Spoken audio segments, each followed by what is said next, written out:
Hi കൂട്ടുകാരെ, മിനീസ് കിച്ചണിലേക്ക് എല്ലാവർക്കും സ്വാഗതം. കേട്ടോ, ഇന്ന് പപ്പടം കൊണ്ട് നല്ല വെറൈറ്റി ആയിട്ടുള്ള മധുരവും ഉപ്പും ഒക്കെ ചേർന്നൊരു റെസിപ്പിയാണ് കേട്ടോ. കുട്ടികൾക്കൊക്കെ ഇഷ്ടപ്പെടുന്നതാണ്. നമ്മൾ പപ്പടം കൊണ്ട് പല രീതിയിൽ ഓരോരോ റെസിപ്പികൾ ചെയ്യുന്നുണ്ടല്ലോ. അപ്പം ഇങ്ങനെ ഒന്ന് ചെയ്ത് നോക്കണം കേട്ടോ.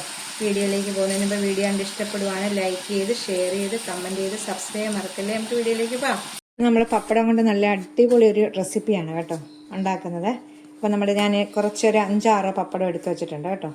നമുക്കിത് 1 കപ്പ് ശർക്കരപ്പാനി എടുക്കണേ. ശർക്കരപ്പാനി ഉരുക്കി എടുത്തേക്കാം. ഒന്ന് അരിച്ച് ഈ പാത്രത്തിലേക്കൊന്ന് ഒഴിക്കുക. 1 കപ്പാണ്. 1 കപ്പ് ശർക്കരപ്പാനിലേക്ക് 3/4 കപ്പ് അരിപ്പൊടി, നമ്മൾ ഇടിയപ്പമൊക്കെ ഉണ്ടാക്കുന്ന അരിപ്പൊടി ഇതിലേക്ക് ഇടുവാണ്. അപ്പം ഒരു പിഞ്ച് ജീരകം, അപ്പമൊക്കെ ഉണ്ടാക്കുന്ന ജീരകമാണ്. ഒരു 1/4 ടീസ്പൂണിൻ്റെ പകുതി ഏലക്കാപ്പൊടി ഇട്ടിട്ടുണ്ട്. ഒരു പിഞ്ച് ഉപ്പ്, ഈ മധുരം ഒന്ന് ബാലൻസ് ചെയ്യാൻ വേണ്ടി. പിന്നെ നമുക്കിതൊന്ന് നല്ലോണം മിക്സ് ചെയ്ത് ഒരു ബാറ്റർ ആക്കണം. നമുക്ക് നല്ലോണം ഒന്ന് മിക്സ് ചെയ്ത് നല്ലൊരു ബാറ്റർ ആക്കി എടുക്കാം. ഇതുപോലെ മിക്സ് ചെയ്തെടുക്കാം. ഇതിപ്പോൾ നല്ലോണം മിക്സ് ചെയ്തെടുത്തിട്ടുണ്ട്. നമുക്ക് എങ്ങനെയാണ് ഇത് ഉണ്ടാക്കുന്നതെന്ന് നോക്കാം. നമുക്ക് മാവ് ഒന്നുകൂടെ ഒന്ന് മിക്സ് ചെയ്ത ശേഷം ഇതെങ്ങനെയാണ് ഉണ്ടാക്കുന്നത് കഴിക്കണം. ഒരു പപ്പടം എടുക്കുക, ഈ മാവിലേക്കൊന്ന് മുക്കണം കേട്ടോ. മാവിലേക്കൊന്ന് മുക്കണം. നമുക്കൊരു പ്ലേറ്റിലേക്ക് വെക്കുക. എടുത്ത് ഒരെണ്ണം കൂടെ മുക്കുക ഇതിലേക്ക്. എന്നിട്ട് നമുക്ക് ഈ രണ്ടെണ്ണം ഒന്നിച്ചാണ് വെക്കുന്നത്. എന്നിട്ട് നമുക്ക് ഇത് രണ്ടും കൂടെ ഒന്നിച്ചെടുത്തിട്ട് ഇതിങ്ങനെ ചുരുട്ടിയെടുക്കണം.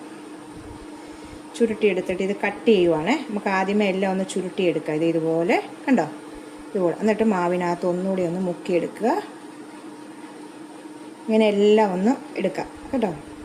ചുരുട്ടിയെടുത്തത് ഇങ്ങനെ നമുക്ക് കട്ട് ചെയ്യണം. നിങ്ങളുടെ വലിപ്പത്തിൻ്റെ അനുസരിച്ച് നിങ്ങൾ കട്ട് ചെയ്ത് വെക്കുക. എന്നിട്ട് നമ്മൾ എണ്ണയ്ക്കകത്തിട്ട് ഫ്രൈ ചെയ്തെടുക്കുവാണ് കേട്ടോ. നല്ലൊരു ടേസ്റ്റ് ആയിരിക്കും. അതെ കണ്ടോ, നിങ്ങളുടെ വലിപ്പത്തിനനുസരിച്ച് ചെയ്യുക. ഇതുപോലെ എല്ലാം ഇങ്ങനെ കട്ട് ചെയ്തെടുക്കാം കണ്ടോ.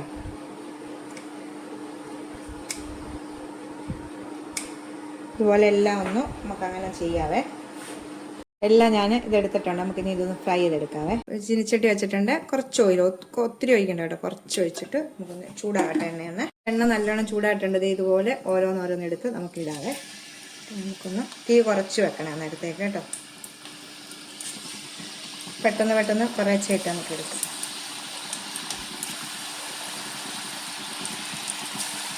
നല്ല ജീരകത്തിൻ്റെ ഒക്കെ നല്ല ടേസ്റ്റ് ആവും കേട്ടോ. നല്ല ഇത് ശർക്കരയുടെയും ജീരകവും മധുരവും ഉപ്പും എല്ലാം കൂടെ വരുമ്പോഴത്തേക്ക് ഇങ്ങനെയൊന്ന് നിങ്ങൾ ട്രൈ ചെയ്ത് നോക്കണം കേട്ടോ. ഇപ്പം ഇതായിട്ടുണ്ട്. നമുക്ക് പെട്ടെന്ന് എടുക്കാം കണ്ടോ. ഇതുണ്ടോ, നമ്മൾ ഇടുമ്പോഴേ നല്ല വിടർന്ന് ഇത് വരും കണ്ടോ. നമുക്ക് തീ കുറച്ച് വെച്ചിട്ട് ഇതെടുക്കാം. ഞാൻ അത് എടുത്തിട്ടുണ്ട്. നമുക്ക് അതുപോലെ തന്നെ മറ്റേ കുറച്ചുകൂടെ ഇടാം കേട്ടോ. അങ്ങനെ നമുക്കിത് മൊത്തം ഫ്രൈ ചെയ്ത് ഇതെടുക്കാം. ഇതുപോലെ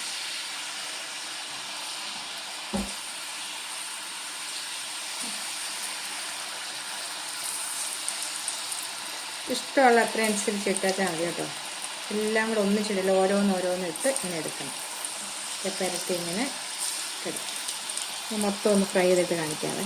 ഇതും അങ്ങനെ എടുക്കാം നമുക്ക് കണ്ടോ. ഇതായിട്ടുണ്ട്. മൊത്തം ഉണ്ടാക്കി എടുത്തിട്ടുണ്ട് കണ്ടോ.